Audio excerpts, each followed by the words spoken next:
لیکن نکاح میں جن چیزوں کی ضرورت پیش آتی ہے اس کے لیے کوئی چیز طے نہیں ہوتی ہے، اور یہ منظر تو اس وقت سامنے آتا ہے اور دیکھنے کے قابل ہوتا ہے جب قاضی صاحب تخت پر آ کر بیٹھ جاتے ہیں اور جب وہ یہ کہتے ہیں بتائیے صاحب اس نکاح کا گواہ کون ہے اور اس نکاح کا وکیل کون ہے، اب وہ منظر دیکھنے کا ہوتا ہے۔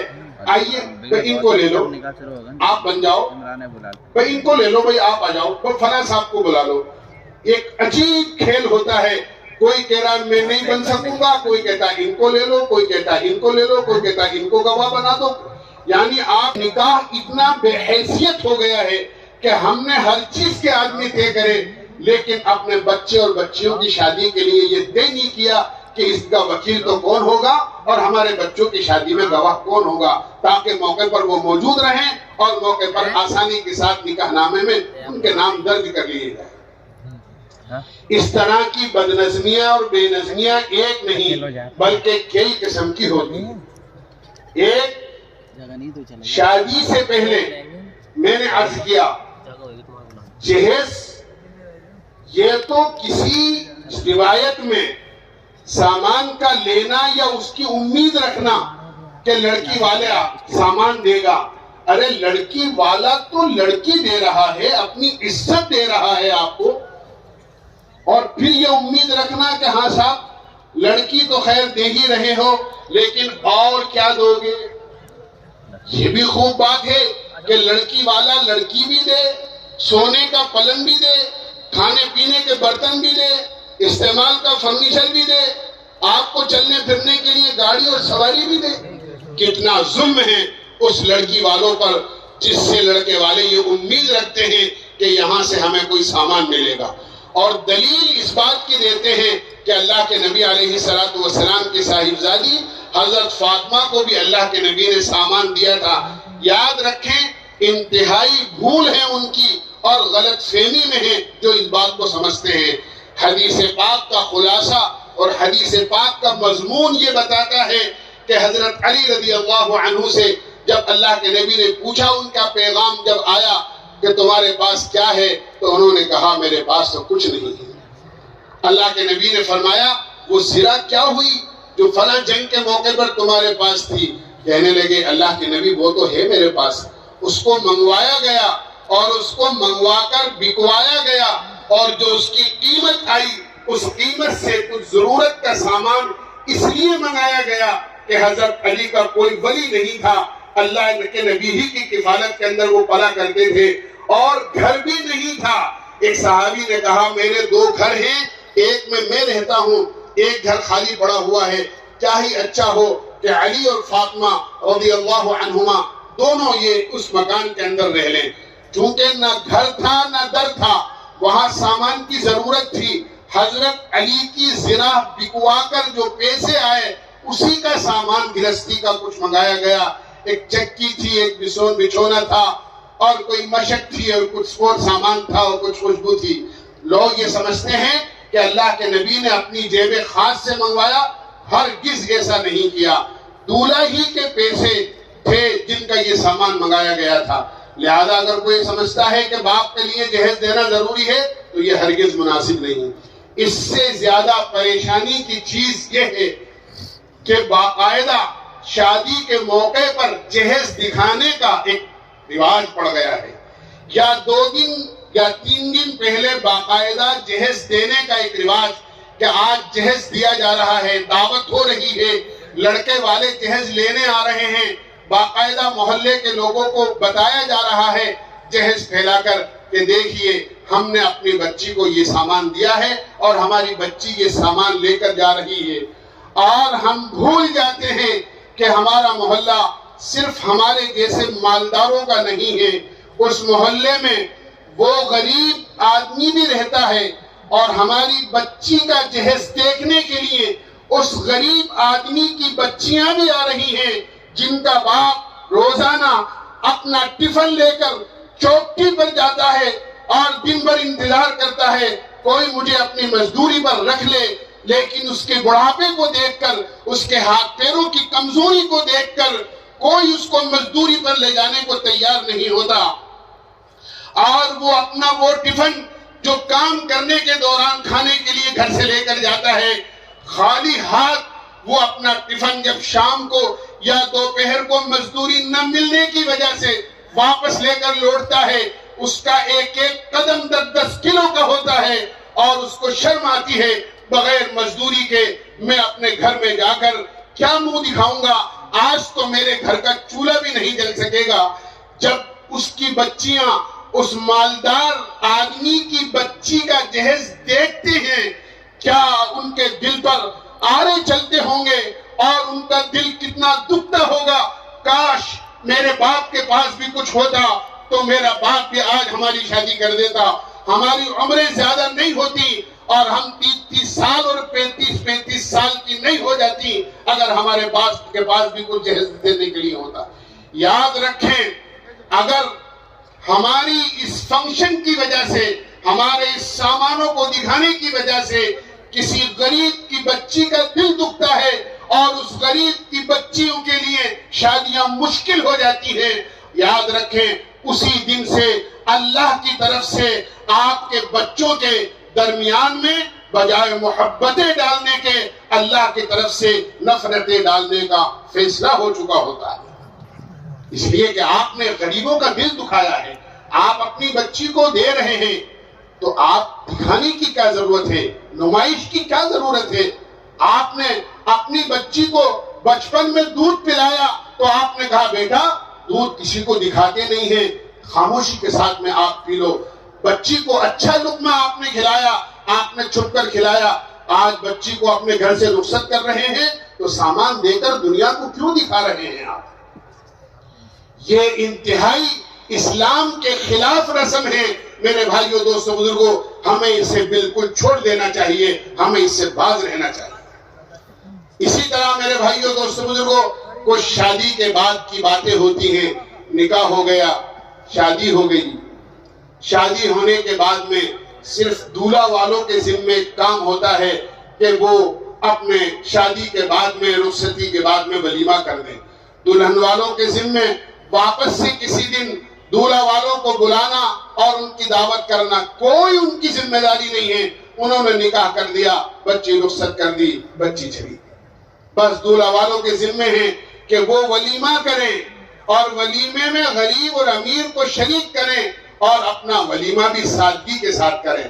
آقا مدنی سرکار دو عالم صلی اللہ علیہ وسلم کی کئی شادیاں ہوئی اور ان کی بڑی بڑی مصلحتیں ہیں جو اس وقت میں بیان کرنے کی گنجائش نہیں ہے اور نہ موقع ہے، لیکن اللہ کے نبی علیہ السلام کی شادی ہو رہی ہے دو جہاں کے سردار کی، اور ولیمہ ہو رہا ہے۔ کس طرح ولیمہ ہو رہا ہے؟ ایک شادی کا ولیمہ ہوا، آپ سفر میں ہیں، اللہ کے نبی علیہ السلام نے صحابہ سے فرمایا تمہارے پاس سفر کا توشہ ہے؟ صحابہ نے فرمایا ہاں موجود ہے۔ کسی کے پاس ستو تھے، کسی کے پاس پنیر تھا، کسی کے پاس کھجوریں تھی، توشہ جمع کیا گیا، خالی دسترخوان بچھایا گیا، آپ نے سب کو دسترخوان پر پھیلا دیا، فرمایا سب مل کر اسے کھا لو، یہ تمہاری ماں کا ولیمہ ہے۔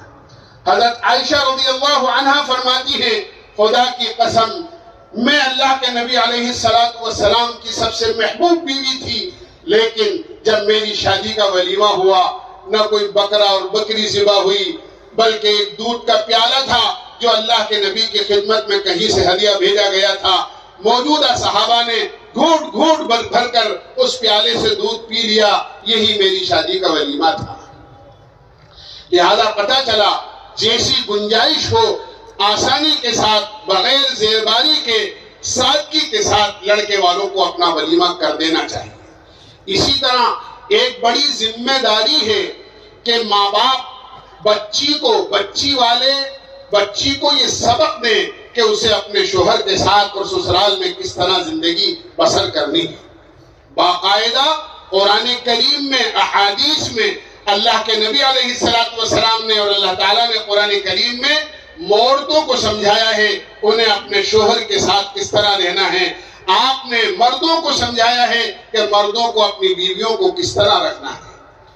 جب ایک دوسرے کے حقوق سے واقف ہوتا ہے تو زندگی بڑی اچھی خوشگوار گزرتی ہے، اس لیے کہ دونوں دیندار ہوتے ہیں، دونوں ایک دوسرے کے حقوق کی ادائیگی کی فکر کرتے ہیں. اگر ظاہری اسباب میں جو چیزیں شادی کے موقع پر ہم دیکھتے ہیں اگر اس میں ڈفرینس بھی ہوتا ہے تو کوئی ایسی بات نہیں ہوتی ہے, دونوں خوش رہتے ہیں. ایک بہت بڑے بزرگ گزرے ہیں, بڑے عالم بھی تھے, انتہائی رنگ کے کالے تھے. ان کی بیوی انتہائی خوبصورت تھی لیکن دونوں دیندار تھے. دونوں کا اللہ نے رشتہ لکھا تھا, رشتہ ہو گیا, شادی ہو گئی.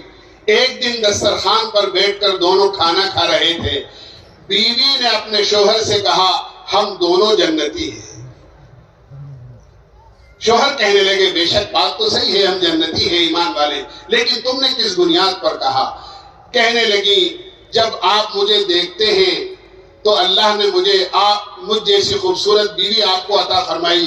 آپ مجھے دیکھ کر اللہ کا شکر ادا کرتے ہیں, اے اللہ میں رنگ کا کالا ہوں لیکن آپ نے مجھے اتنی خوبصورت بیوی دی ہے. اور جب میں آپ کو دیکھتی ہوں تو میں صبر کرتی ہوں, اللہ نے میرا رشتہ آپ کے ساتھ لکھا تھا.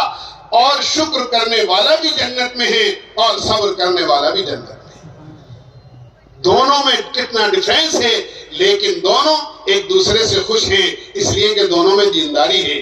حدیث پاک کا مضمون یہ بتاتا ہے کہ جب بیوی اپنے شوہر کو دیکھ کر خوش ہوتی ہے گھر میں اور خدمت کرتی ہے اور اس کی فرمانبرداری کرتی ہے, اسی طرح شوہر اپنی بیوی کو دیکھ کر خوش ہوتا ہے اور غلط دوسری طرف نظریں ڈالنے سے اپنے آپ کو محفوظ رکھتا ہے. بیوی شوہر کو محبت سے دیکھ رہی ہے, شوہر بیوی کو محبت سے دیکھ رہا ہے. اللہ آسمانوں کے اوپر سے ان دونوں کو اپنی رحمت کی نظر سے دیکھتا ہے. اس لیے ہم یہ طے کریں کہ ہم اپنے بچوں کی اور بچیوں کی شادی سادگی کے ساتھ کریں گے. آج زیادہ مہنگی شادیوں نے غریبوں کے لیے شادیاں مشکل کر دی ہیں. کیا میں آپ سے عرض کروں, ایک ہوٹل سے کچھ مسلمان نوجوان لڑکیاں نامناسب حالت میں نامناسب غیر شرعی کام کرتے ہوئے پکڑی گئی. جب ان کو لا کر پوچھا گیا کہ تم نے اتنا بڑا غلط کام کا قدم کیوں اٹھایا تو وہ رونے لگی اور کہنے لگی ہماری عمریں یہ ہوتی جا رہی ہیں, ہمارا باپ بہت غریب ہے, وہ ہمارے لیے جہیز کا انتظام نہیں کر سکتا. ہم کیا کرتے اپنی ضرورت اور خواہش پوری کرنے کے لیے سوائے گناہ کے راستے کے ہمیں کوئی راستہ نظر نہیں آیا. جب اس ٹیم نے جنہوں نے ان کو پکڑا تھا اور یہ سوال کیا تھا ان سے پوچھا تم کس محلے میں رہتی ہو, کس بستی میں رہتی ہو, اس بستی میں جا کر انہوں نے دیکھا کہ یہ کن لوگوں کی بستی ہے. وہاں دیکھا 2 پان کی دکانیں ہیں جہاں پان ملتا ہے, سگریٹ ملتی ہے, گٹکا ملتا ہے, زردہ بکتا ہے. جب ان دونوں سے پوچھا کہ تمہاری سالانہ سیل کیا ہے, انہوں نے کہا ہماری دونوں دکانوں کی سالانہ سیل 25 لاکھ روپے ہے. جس محلے اور بستی کے لوگ پان بیڑی سگریٹ میں سال کے 25 لاکھ روپے خرچ کرتے ہوں, اس محلے اور بستی کی بچیاں جہیز نہ ہونے کی وجہ سے, اپنی غربت کی وجہ سے سڑکوں پر جا کر اپنا منہ کالا کر رہی ہیں اور مالداروں کو ہوش نہیں آتا کہ ہم اپنا مال پان کھا کر تھوک دینے اور سگریٹ پی کر پھونک دینے کے بجائے اگر ان بچوں کی شادی کرتے تو کتنی دعائیں ان کی ہمیں ملتی. اس لیے میرے بھائیوں دوستوں بزرگوں نیت کریں کہ جس طرح آج ہم اس محفل میں اور اس مبارک مجلس میں نکاح کر رہے ہیں, آئندہ انشاءاللہ کوئی غیر شرعی کام نہیں کریں گے بلکہ رخصتی بچیوں کی اور ولیمہ انشاءاللہ سادگی کے ساتھ کریں گے بھائی انشاءاللہ. اور انشاءاللہ خطبہ ہوگا, سکون کے ساتھ خطبہ سنیں. اس کے بعد جو حضرات جہاں بیٹھے ہیں وہیں انشاءاللہ ان کے نکاح پڑھانے والے موجود ہیں, وہ نکاح پڑھائیں گے. اور بالکل سکون کا خیال رکھیں, کسی قسم کا انتشار نہ کریں. الحمدللہ نحمده ونستعینه ونستغفره ونؤمن به ونتوکل علیہ ونعوذ بالله من شرور أنفسنا ومن سيئات أعمالنا من يهده الله فلا مضل له ومن يضلله فلا هادي له ونشهد أن لا إله إلا الله وحده لا شريك له ونشهد أن سيدنا ومولانا محمدا عبده ورسوله